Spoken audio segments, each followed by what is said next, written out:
नमस्कार, आप देख रहे हैं positive news of India. Gayaji जिले से इस वक्त एक बड़ी खबर सामने आ रही है, जहां एक पंचायत सचिव पर अधूरी सूचना देने और जमा राशि में गड़बड़ी का गंभीर आरोप लगा है। पूरा मामला गयाजी जिले के ग्राम पंचायत दिधौरा थाना पंचानपुर से जुड़ा है। गांव के निवासी पंकज कुमार उर्फ मिलन यादव ने जिला पदाधिकारी को लिखित आवेदन देकर पंचायत सचिव पर कार्रवाई की मांग की है। बताया जा रहा है कि पंकज कुमार ने 9 सितंबर 2025 को वर्ष 2016 से अब तक के पंचायत के सभी मदों की जानकारी आरटीआई के माध्यम से मांगी थी। इसके जवाब में पंचायत सचिव ने 8 अक्टूबर 2025 को पत्र जारी कर 6038 रुपये जमा करने का निर्देश दिया। आवेदक का कहना है कि उन्होंने 15 अक्टूबर 2025 को पूरी राशि जमा कर दी, लेकिन आरोप है कि डाक के माध्यम से उन्हें केवल 85 पृष्ठ ही उपलब्ध कराए गए और पंचायत अभिलेख में मात्र 170 रुपये जमा दिखाया गया। अब सबसे बड़ा सवाल यही है, जब 6038 रुपये जमा किए गए तो बाकी राशि कहां गई और पूरी सूचना क्यों नहीं दी गई। आवेदक ने इसे गंभीर अनियमितता बताते हुए पंचायत में भ्रष्टाचार की आशंका जताई है।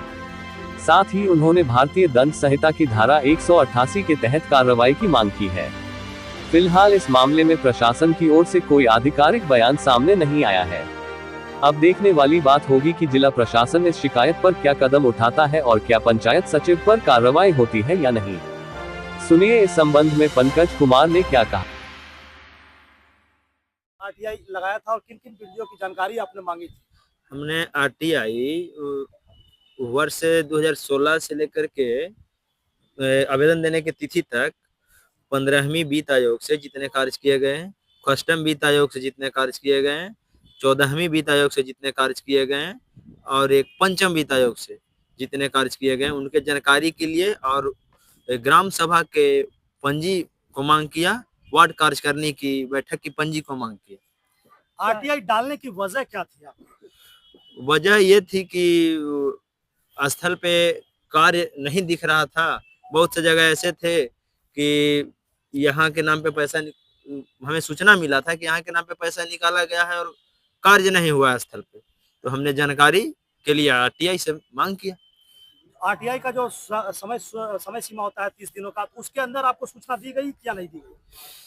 समय सीमा 30 दिन का होता है, उसके आखिरी दिन डाक द्वारा मेरे घर एक लेटर पंचायत सचिव के द्वारा भेजा गया।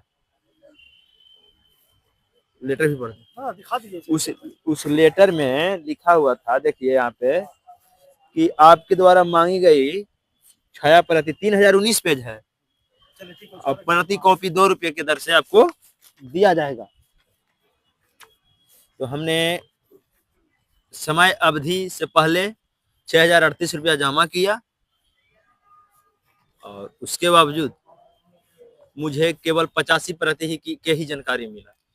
क्या जानकारी जो दिया गया जानकारी आपको आंशिक था या मतलब पूरा जानकारी दिया गया या फिर भ्रामक जानकारी दी गई? सर, हमें जानकारी तो आप 3019 पेज के जगह 85 पेज दिया गया। परसेंटेज निकाल लीजिए कि कितना, 2 से 3% हुआ।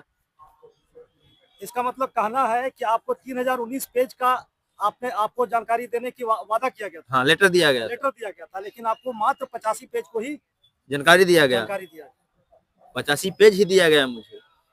क्या मांगी गई जानकारी में कोई अंतर था? कोई जो आपने मांगा उसे इधर कुछ डिफरेंट मांगी गई जानकारी में डिफरेंट था, तब ना कम जानकारी दिया गया। जैसे अपना वो करप्शन को छुपाने के लिए हमें जानकारी गिनी चुनी ही योजना को दिया गया।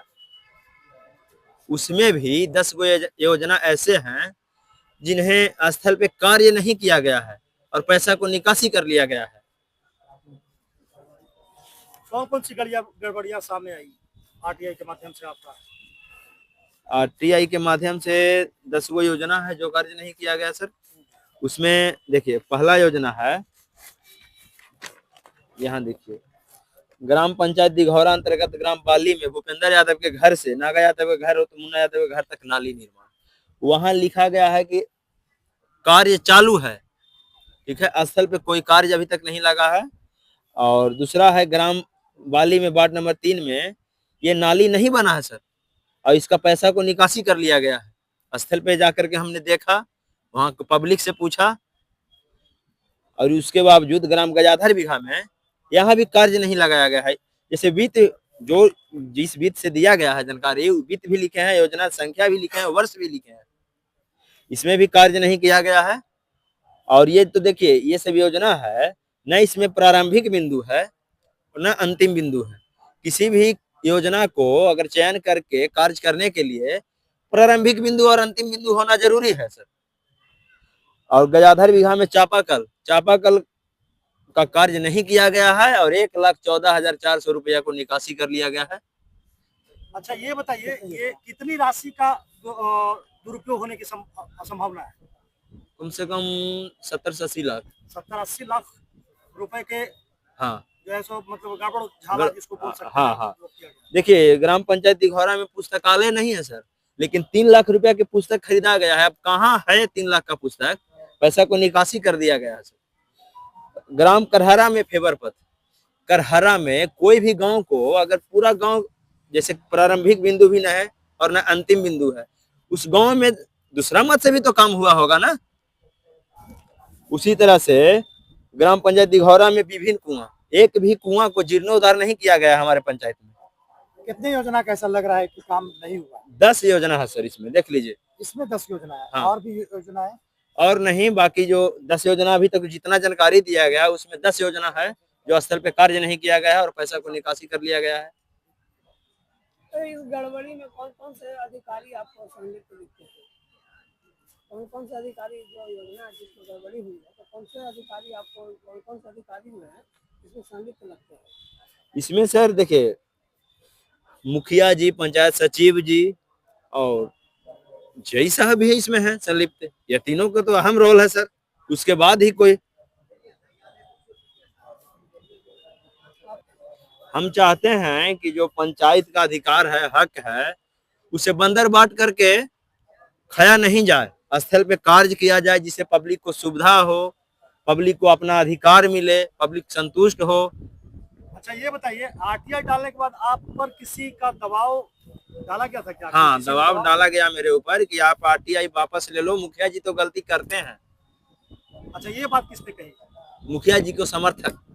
अच्छा, मुखिया जी के समर्थक ने कहा कि मतलब ये मुखिया जी से तो गलती होती ही, आप हाँ, आरटीआई वापस ले लो। हमने सर ये आवेदन डीएम साहब को पास भी दिया, अनुमंडलीय लोक शिकायत निवारण पदाधिकारी को दिया, अनुमंडलीय पदाधिकारी को दिया, अभी तक इन्हीं के द्वारा एक्शन नहीं लिया गया है।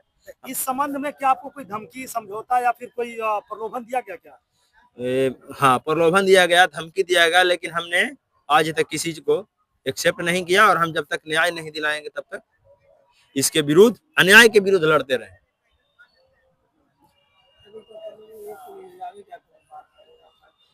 आगे सर हम अगर यहाँ से डीएम साहब नहीं सुनते हैं, हम तो राज्य सूचना आयोग के पास जाएंगे, पंचायती राज कार्यालय जाएंगे, वहां जाकर के आवेदन देंगे, गुहार लगाएंगे। अगर आपकी आवाज नहीं सुनी जाती तो क्या आप एफआईआर या कोर्ट की शरण में जाएंगे क्या? कहीं भी जा सकते हैं सर, मेरी आवाज अगर दबाया जाएगा तो। प्रशासन से आपकी मुख्य मांगे क्या है? प्रशासन, जिला प्रशासन या डीएम साहब से मांग है कि निष्पक्ष जांच किया जाए और दोषियों पे उचित कार्रवाई की जाए। अच्छा नहीं, एक मिनट, ये इस गड़बड़ी से, जो इस तरह का गड़बड़ी हुआ, इससे आम जनता को क्या नुकसान है? आम जनता को नुकसान है, जैसे आम जनता कीचड़ में आ रहे हैं, जा रहे हैं, चापाकल को पानी नहीं पी रहे हैं, उन्हीं के गांव में, उनके गांव के नाम पर चापाकल निकासी कर लिया गया है, तो जनता को तो परेशानी है ही ना। लाइब्रेरी नहीं है, 3 लाख को बुक खरीदा गया है, कहाँ बुक है? युवा के साथ धोखाधड़ी हो रहा है पूरा पंचायत के। क्या आपको लगता है कि अगर आरटीआई नहीं डाली जाती तो ये जितने भी मामले हैं दब जाती? आरटीआई अगर नहीं डाली जाती और निरंतर क्रश के बाद भी अगर हमने आवाज नहीं उठाता तो ये सारा घोटाले छिप जाता और इस पे कोई कार्रवाई नहीं होता और सब अपना बंदर बट करके मिलजुल करके खा लेते। मेरा परिचय, मैं दिघौरा पंचायत समिति प्रतिनिधि हूँ, मिलन यादव नाम हुआ, प्रखंड टिकारी गया।